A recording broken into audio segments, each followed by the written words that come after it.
Hi everyone, my name is Teddy. I am the Global Brand Ambassador for Beam Suntory on our Scotch and Irish brand houses. I look after Laphroaig and look after their brand education and storytelling and creation of assets to help with those storytelling. Oh, on the day we've got lots of cocktails available, lots of great tastings. We're going to have obviously Barry, our distillery manager, there with Callum, our chief whiskey maker, going to be doing some exclusive tastings and some higher age SKUs. It's a lot of fun activity. We've also got the 30th anniversary of Friends of Laphroaig, so there'll be a few little treats in store for those that turn up for a feast day. So it's going to be very fun, exciting, as always, with Laphroaig and our passionate friends and fan base. It's very bold, it's very bright. It's a bold taste of Islay in essence, and I think it's got a lot of salt, a lot of smoke. But there's also a little surprising sweetness in there also. And that comes through from our location and the practices that we have when we make Laphroaig. We have traditional floor maltings on site, and that helps deliver certain types of flavor that we get from the floor maltings with the Atlantic Sea coming through the windows that we open to help when the barley's germinating. We have our peat, our richly flavored peat that we cut from our peat banks. We cut them in such a way they retain a bit more moisture. We transfer that peat to the kilns and we burn it at a very low temperature, and that it helps us deliver a little more flavor into the malted barley above, burning it at a lower temperature, so we're not getting as much heat as some other producers when they use floor maltings. So we can really, it's almost like cold smoking, pack a lot of flavor in there over the 10 to 12 hours that we are peating before we then dry that malted barley and fix the flavor. And then we go through distillation, and we have a slow run rate, and we have a really long foreshot rate, and also the shape of our stills with the line arms that are slightly inclined upwards help us to produce something a little bit more light-bodied, but still retaining a lot of that character, a lot of that flavor. So there is a little bit of, I like to say, there's a little bit of a disconnect with Laphroaig. When you nose Laphroaig and then when you taste it, you generally get that intensity, that bold flavor, but then actually on the palate, it's actually a little bit more delicate. So all these things come together to produce something that's quite unique with Laphroaig's whiskies, the expressions that we make. There's an old saying at Laphroaig that we do not make friends easily, but once we do, they are for life. And we have plenty of diehard fans on Laphroaig that can attest to that.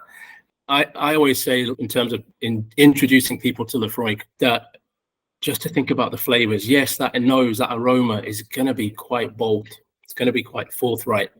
Don't let that put you off, because actually there's a lot of flavor there to be had. And as I said, there is a little bit of a disconnect. Sometimes you think, oh, I smell this. I'm going to taste this. It's going to be as intense on the palate. And then you try it and you actually, you give a moment of pause and you actually realize that there's other flavors that are coming out. And then the strong aroma actually doesn't quite line up. And I found a lot of people that are new to whiskey, trying Laphroaig for the first time, surprisingly, they're actually quite open to it. They actually were quite surprised at how it comes across on the palate. And over, sometimes tasting other expressions and different brands of whiskey, sometimes at the end of it, they'll say Laphroaig was actually the one I preferred. Maybe because it's just got a little bit more character they can get on board with quite easily, as they can discern a bit more flavor. But actually, it generally is a quite surprising amount of people that say, actually, I quite like that. Whereas sometimes you try it, and as I say, it's not for everyone. They'll try it and it won't be for them. That's not to say they won't come back in a few years when they become accustomed to it, or a bit more palates evolved, that they can then discern a bit more flavor. Introducing people to Laphroaig via cocktails is a great step, and I'm a big advocate for that. I think really works extremely well when mixed in cocktails. I think because of its distinctive aroma, because of those bold flavors, it's there, but because the body of the whiskey, I feel, is quite light, it doesn't dominate the cocktail and other ingredients within that cocktail. So it allows all those other flavors to come through. So it actually balances and pairs really well. I almost call it like a chameleon. It just sort of makes itself at home whatever situation you put it in.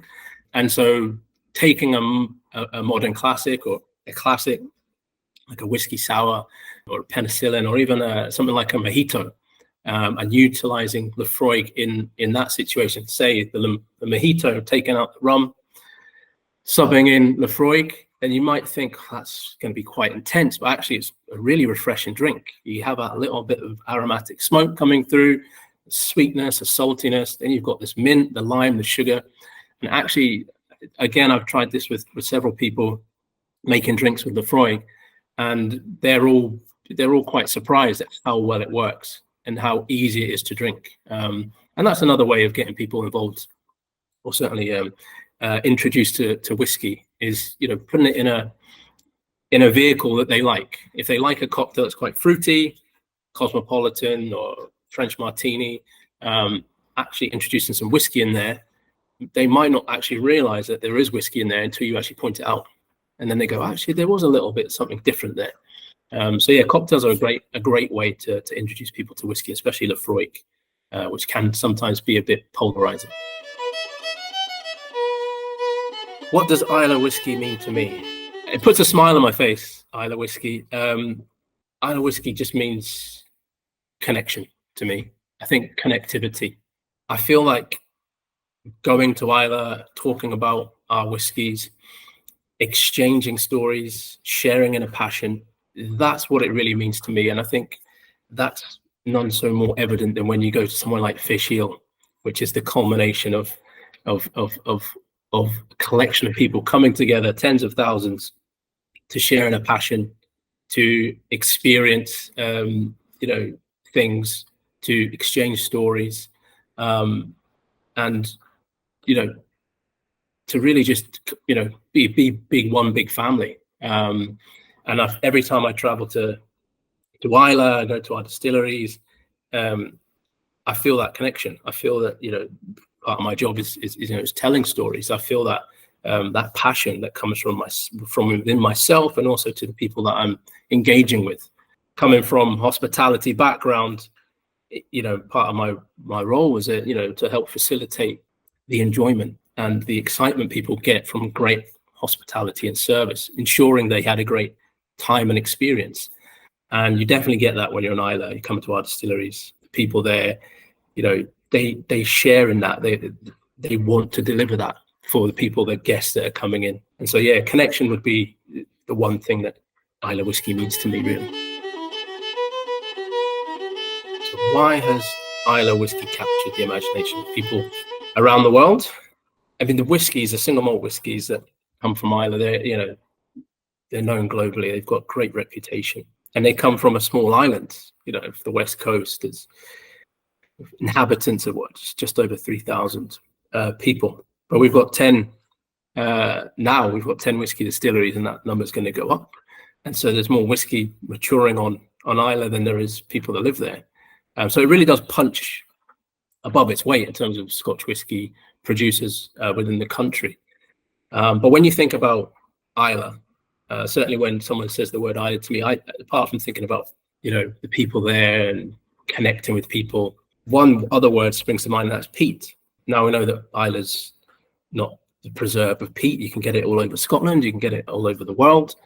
But if you're a fan of peaty whiskey, we thank you. Welcome to the club. But also, your first port of call will be Islay. The two words are almost synonymous. You think of Islay, you think of peat, you think of peat, you think of Islay. And so that's the reason I think it's captured the imagination. It's once you're looking at the different regions and different styles, you're getting into whiskey, you want some from the lowlands, maybe from highlands and Speyside. You start to move to the islands, and then you have Islay. That's its own little separate entity because of the amount of world-renowned whiskey distilleries from there that are known for producing these peaty whiskies at beautiful, bold flavors. And I think that's the reason why it's captured the imagination. And we're very privileged to have two distilleries on the island that produce fantastic whiskies. So very fortunate.